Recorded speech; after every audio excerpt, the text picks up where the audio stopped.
গণমাধ্যমকে সত্য ও বস্তুনিষ্ঠ সাংবাদিকতার আহ্বান জানিয়েছেন প্রধানমন্ত্রী তারেক রহমান।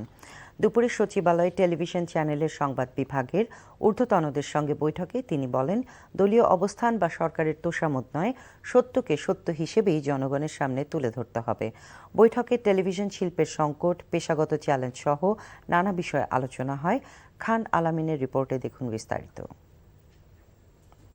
বেসরকারি টেলিভিশন চ্যানেলের প্রধান নির্বাহী কর্মকর্তা, বার্তা প্রধান, প্রধান বার্তা সম্পাদক ও প্রধান প্রতিবেদকদের সঙ্গে সরকার প্রধানের প্রথম বৈঠকে দেশের টেলিভিশন শিল্পের বর্তমান সংকট, সাংবাদিকদের পেশাগত চ্যালেঞ্জ, চাকরির নিরাপত্তা এবং গণমাধ্যমের স্বাধীনতা নিয়ে বিস্তারিত আলোচনা হয়। প্রধানমন্ত্রী সত্য ও বস্তুনিষ্ঠ সাংবাদিকতার চর্চা বাড়ানোর তাগিদ দেন। বলেন, দলীয় তোষামোদ নয়, সাংবাদিকতা করতে হবে দেশের ভালোর জন্য। সরকারের গৃহীত বিভিন্ন কর্মসূচির প্রভাব নিয়ে প্রতিবেদন প্রকাশের আহ্বান জানান সরকার প্রধান। এ সময় তিনি বেসরকারি টেলিভিশন চ্যানেল এনটিভির কয়েকটি প্রতিবেদনের প্রসঙ্গ উল্লেখ করেন।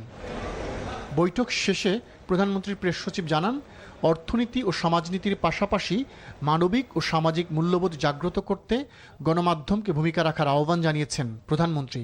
স্বাধীন গণমাধ্যম কমিশন গঠনের উদ্যোগের কথাও জানান প্রেস সচিব। আগামী 18ই জুন স্বাধীন গণমাধ্যম কমিশন গঠন করার ব্যাপারে একটা আলোচনা হবে।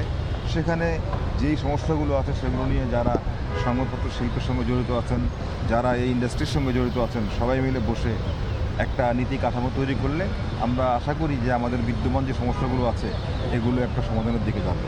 সাংবাদিক প্রতিনিধিরা বলেন, টেলিভিশন শিল্পকে একটি পূর্ণাঙ্গ শিল্প খাত হিসেবে গড়ে তোলার দাবি জানানো হয়েছে প্রধানমন্ত্রীর কাছে।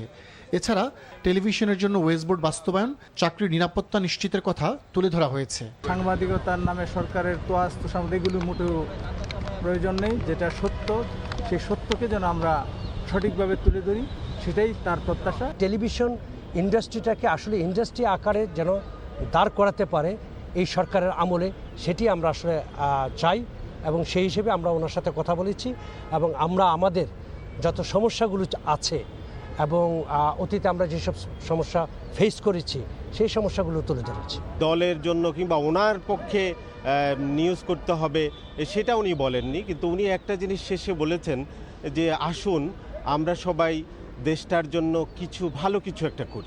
বৈঠকে গণমাধ্যমের গ্রহণযোগ্যতা বৃদ্ধি, সরকারের সহযোগিতা এবং সংবাদ মাধ্যমের স্বাধীনতা রক্ষায় কার্যকর নীতিমালা প্রণয়নের বিষয়েও আলোচনা হয়। খান আলামিন, এনটিভি নিউজ, ঢাকা।